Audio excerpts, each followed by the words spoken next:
যদি এরকম ভাবে আমাদের সময়গুলো পার করতে থাকি, তাহলে দেখা গেছে একটা পর্যায়ে আমরা আবিষ্কার করব যে মৃত্যুর কাছে চলে আসছি, অথচ কোনো কিছুই করা হয় নাই, কোনো কিছুই করা হয় নাই, অথচ মৃত্যুর সামনে চলে আসছে।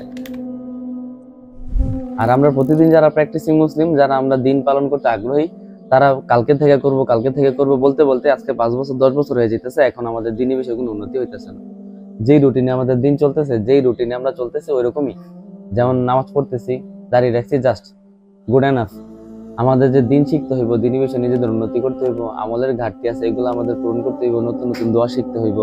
কোরআন মাজিদে আল্লাহ সুবহানাহু ওয়া তাআলা এত 114টা সূরা দিছে, কয়টা পারি আমরা? 2 3 4টা মুখস্থ করে রাখছি, এই সূরাগুলো দিয়ে প্রতিদিন নামাজ পড়তেছি। নতুন সূরা অ্যাড করার কোনো আগ্রহ আসতেছে না কেন?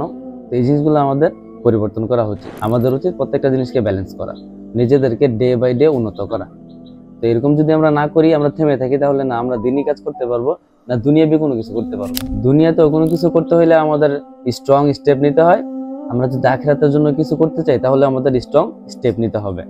যদি আমরা শুধু মনে করি যেই রুটিনে চলতেছে সফট ভাবে আমরা চালাই যাব, তাহলে আদৌ সম্ভব না দুনিয়া আখিরাতের কামিয়াবি। তো এজন্য আমি বলি ভাই, দুরুদ আপন করে নেন, কোরআন কোরআন তেলাওয়াত আপন করে নেন, ইস্তেগফার করে আপন করে নেন। তারপর দেখা গেছে দিনের হুকুম আহকাম গুলোকে আপন করে নেন, কোরআন শিখার বিষয়ে আগ্রহ দেখান, কোরআন মুখস্থ করার বিষয়ে আগ্রহ দেখান, হাদিস পড়ার বিষয়ে আগ্রহ দেখান। আর সবচেয়ে দুঃখজনক বিষয় তো আছেই, রাসূলুল্লাহ সাল্লাল্লাহু আলাইহি ওয়াসাল্লামের সিরাহ আমরা কয়জন পড়ছি? আমি সাধারণ মানুষের কথা বলতেছি না, যারা নামাজ পড়ে না, যাদের দিন নিয়ে কোনো আগ্রহ নাই, যারা সেকুলার, তাদের নিয়ে আমি বলতেছি না। যারা প্র্যাকটিসিং, আমরা আমার অবজারভেশন হচ্ছে গিয়ে আশেপাশে যতগুলা ভাইকে জিজ্ঞেস করছি যে ভাই নবীজির সিরা পড়া হয়েছে? ভাই শুরু করছিলাম, শেষ করি নাই, 2 পৃষ্ঠা পড়ছিলাম, 3 পৃষ্ঠা পড়ছিলাম, ভাই হইতেছে না, শুরু করব। এই কথা কবে বলছে? 3 বছর আগে।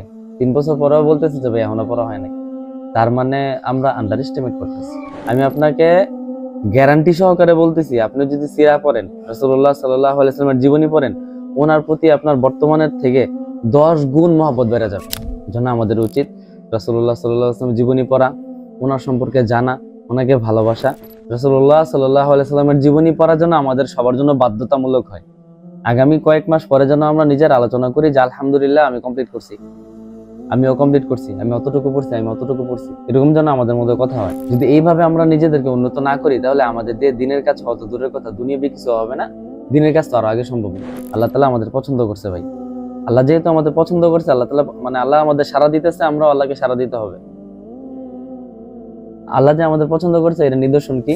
আল্লাহ যে আমাদের পছন্দ করছে এর নিদর্শন হচ্ছে আল্লাহ আপনাকে আমাকে ভালো কাজ করার তৌফিক দিছে, আমাকে নামাজ পড়ার তৌফিক দিছে, আমাকে দান করার তৌফিক দিছে, আমার স্ত্রীকে পর্দা করানোর তৌফিক দিছে, আমাকে দাঁড়িয়ে রাখার তৌফিক দিছে। আল্লাহ আমাকে ভালো কাজ করার তৌফিক দিছে মানে আল্লাহ আমাকে মহব্বত করে, আল্লাহ আমাকে পছন্দ করে বাইছা নিছে। আল্লাহ যেহেতু আমাকে পছন্দ করে বাইছা নিছে, আমি নিজেকে এতটুকু পর্যন্ত সীমাবদ্ধ রাখবো না, আমি আমার চেষ্টা শিখরে ইনশাআল্লাহ পৌঁছে যাব।